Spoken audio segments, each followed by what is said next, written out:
বাসব বাসব দত্তা, গোড়া গল্পে সুচরিতা চরিত্রটা করতে তোমার কেমন লাগছে?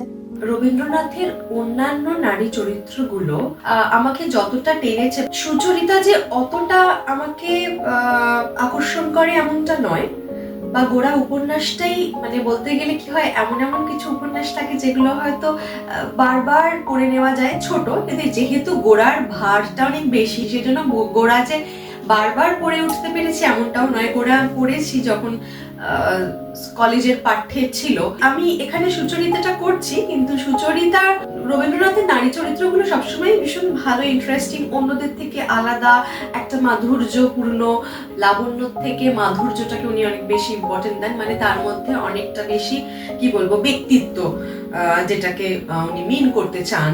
তো সেক্ষেত্রে দেখা যাচ্ছে যে সুচরিতাকে সবাই পছন্দ করছে, ওর কথা বলা, ওর ভাবনা চিন্তাকে পছন্দ করছে, যেখানে ওর আরো যে তিনটে বোন আছে, মানে লীলা, ললিতা এবং আরেকটি নামটা ঠিক মনে করতে পারছি না, তো ওরা কোথাও গিয়ে না সুচরিতাকে নিয়ে একটা চাপা ঈর্ষা, একটা যে কমপ্লেক্স বলি না আমরা, যে একটা হীনমন্যতায় ভোগা, সেইটা ছিল যে ওর সব কথাই সবার ভালো লাগছে, ও সবার মন জয় করে নিতে পারছে।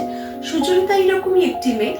আবার এটা শুরুর দিকে সুচরিতাকে আমরা এইভাবে পাচ্ছি, কিন্তু সুচরিতার সঙ্গে যখন গোড়া বা বিনয়ের পরিচয় হচ্ছে, তখন আবার বুঝতে পারছে না যে কোনটা ঠিক, মানে এতদিন ধরে পরেশবাবুর কাছ থেকে যে পড়াশোনা, যে শিক্ষাটা ও পেয়েছে সেইটা, নাকি গোড়া এসে হঠাৎ করে ঝড়ের মতো ওর জীবনে প্রবেশ করে যেগুলো বলছে সেইটা সত্যি।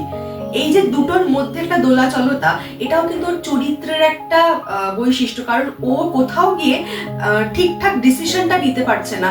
ও কিন্তু পরেশবাবুকে বলছে যে ওরা যে বিনয় বা গোড়া যে কথাগুলো বলছে, তুমি কেন ওদের ভুলটা ভাঙিয়ে দিচ্ছ না, বা তুমি কেন ওদের বোঝাচ্ছ না।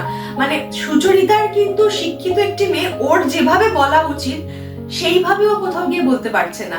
মানে ওর মধ্যে সেই যে প্রগল্ভতা, সেইটা একটু কম, যেটা লাবণ্যর মধ্যে ছিল।